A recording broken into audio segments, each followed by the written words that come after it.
नमस्ते। आज हम 85 साल पुरानी एक ऐसी खौफनाक ग्रामीण लोक कथा के पन्नों को पलटने वाले हैं जिसने पीढ़ियों से लोगों की नींदें उड़ा रखी हैं। ये कोई आम कहानी नहीं है, बल्कि एक ऐसा गहरा रहस्य है जिसने कभी एक पूरे के पूरे गांव को खौफ से भर दिया था। तो चलिए, बिना वक्त गवाए इस अनसुलझे रहस्य की गहराइयों में उतरते हैं। इस रोंगटे खड़े कर देने वाली घटना की शुरुआत होती है एक बहुत ही अजीब सी बात से। रेशम नाम की एक जवान लड़की अचानक अपने फूफा से बात करती है, लेकिन अपनी आवाज में नहीं, बल्कि किसी बिल्कुल ही अनजान और भारी भरकम आवाज में। और वो भी क्या कहती है? फूफा राम राम। सोचने वाली बात है कि अगर घर का कोई सदस्य अचानक किसी और की डरावनी आवाज में बोलने लगे तो वहां कैसा सन्नाटा छा जाएगा। यह महज एक अभिवादन नहीं था, बल्कि आने वाले एक बहुत बड़े खौफ की पहली दस्तक थी। इस पूरे विश्लेषण में हम उस समय मची अफरा तफरी और खौफ के माहौल को समझने की कोशिश करेंगे। लोगों की जुबानी सुनी गई इन बातों को जोड़कर हम देखेंगे कि कैसे इस कथित प्रेत बाधा ने एक परिवार और पूरे गांव को अपनी दहशत में जकड़ लिया था। खौफ का वो मंजर कैसा था और बचने के लिए क्या-क्या बेतहाशा उपाय किए गए, यही सब हम बारीकी से जानेंगे। इस पूरे घटनाक्रम को हम क्रम से देखेंगे। पहले दिन प्रेत का साया, फिर अगले 1 से 3 दिन तक नजर आए बेहद अजीब लक्षण। उसके बाद आधी रात को शमशान में किया गया एक डरावना अनुष्ठान, और अंत में अगली सुबह बाबा का अचूक इलाज। तो आइए सबसे पहले बात करते हैं रेशम की उन खौफनाक हरकतों के बारे में। अगर पुरानी बातों पर गौर करें तो रेशम के शरीर में जो बदलाव आए वो सच में डराने वाले थे। उसकी उंगलियां पूरी तरह से मुड़ गई थी, और सबसे हैरानी की बात, उसके अंदर इतनी बेतहाशा ताकत आ गई थी कि उसने लकड़ी के एक भारी भरकम चरखी को अपने हाथों से ही तोड़ डाला। भूख का आलम तो ये था कि 3 दिन की रखी हुई सारी मिठाई वो एक ही बार में सफा चट कर गई। और तो और वो गांव वालों और वहां के लड़कों के पीछे बेहद आक्रामक रूप से भागने लगी थी। ये सब किसी भी सामान्य तर्क से बिल्कुल परे था। अब ये सब देखकर वहां आतंक इस कदर फैल गया कि रेशम के अपने सगे भाई और परिवार के बाकी लोग बुरी तरह सहम गए। दहशत इतनी ज्यादा थी कि उन्होंने डर के मारे अपना ही घर छोड़ दिया और वहां से भाग खड़े हुए। इससे समझा जा सकता है कि उस परिवार ने उस वक्त किस भयानक मनोवैज्ञानिक दहशत का सामना किया होगा। लेकिन ये दहशत सिर्फ घर की 4 दीवारी तक सीमित नहीं रही। खौफ अब गांव की सड़कों पर उतर आया था।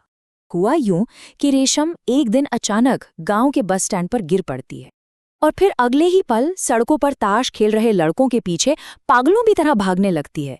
बिना किसी बात के गांव के लोगों पर इस तरह का हिंसक बर्ताव साफ दिखा रहा था कि वो जो कोई भी अदृश्य शक्ति थी, वो अब बेखौफ और बहुत ज्यादा खतरनाक होती जा रही थी। और इसी बढ़ते खतरे ने मजबूर किया एक ऐसे कदम के लिए जो था शमशान में आधी रात का उपाय। शमशान यानी वो पारंपरिक जगह जहां अंतिम संस्कार किया जाता है। हमेशा से इसे जीवितों और मृतकों की दुनिया के बीच की एक दहलीज माना गया है, और इसी खौफनाक जगह पर रात के ठीक 12 बजे एक अनुष्ठान होना था। रेशम के पिता दिलावर का उस वक्त वहां जाना सच में उनके असीम साहस और उस रात के डरावने माहौल को बयां करता है। इस रोंगटे खड़े करने वाले अनुष्ठान में पिता ठीक रात 12 बजे शमशान के अंदर कदम रखते हैं। फिर वो घने अंधेरे में दी गई भभूत को फेंकते हैं, और उसके बाद जो होता है वो किसी भी इंसान को दहलाने के लिए काफी है। ऐसा कहा जाता है कि वो रहस्यमयी शक्ति एक कौवे या पक्षी का रूप लेती है और सीधा वहां से उड़ जाती है। लेकिन रुकिए, कहानी का अंत यहाँ नहीं होता। उस शक्ति के पक्षी बनकर उड़ जाने के बाद भी एक बेहद ही रहस्यमयी बात हुई। वो अनुष्ठान करने वाले पिता दिलावर अचानक वहीं बेहोश होकर गिर पड़े। उन्हें एक ऐसा भयंकर बुखार चढ़ा जो उतरने का नाम ही नहीं ले रहा था। ऐसा लग रहा था मानो वो शक्ति जाते जाते पिता को ही अपना शिकार बना गई हो। पिता की इस बिगड़ती हालत के बाद आखिरी रास्ता बचा था एक आध्यात्मिक हस्तक्षेप, यानी बाबा का अचूक इलाज। जब बात हाथ से निकलने लगी तो एक स्थानीय बाबा ने उस अदृश्य शक्ति को एक बहुत ही सख्त चेतावनी दी। उनके शब्द थे, खबरदार जो मेरे धूने के पास भी आई तो, जिसका सीधा मतलब था कि अगर वो शक्ति उनकी पवित्र अग्नि या धूनी के इर्द गिर्द भी भटकी तो उसका अंजाम बहुत भयानक होगा। ये उस प्रेत के प्रभाव को जड़ से उखाड़ने के लिए किया गया एक सीधा और आक्रामक आध्यात्मिक प्रहार था। और इसका असर क्या हुआ? अगली ही सुबह एक ऐसा चमत्कार हुआ जिसने सबको हैरान कर दिया।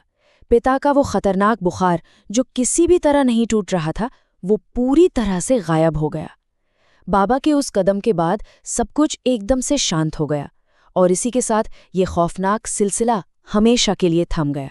तो जाते जाते एक बड़ा सवाल हमारे सामने रह जाता है, क्या 85 साल पुरानी इन लोक कथाओं को हम महज एक एकांत गांव का अंधविश्वास या मनोवैज्ञानिक डर मान लें, या फिर इनमें वाकई उन अनदेखी शक्तियों की झलक है जिन्हें आज की हमारी आधुनिक दुनिया और विज्ञान पूरी तरह से समझ नहीं पाए हैं? ये विश्लेषण तो यहीं पूरा होता है, लेकिन ये सवाल सोचने पर जरूर मजबूर करता है कि आखिर उस रात उस गांव में सच में क्या घटा था।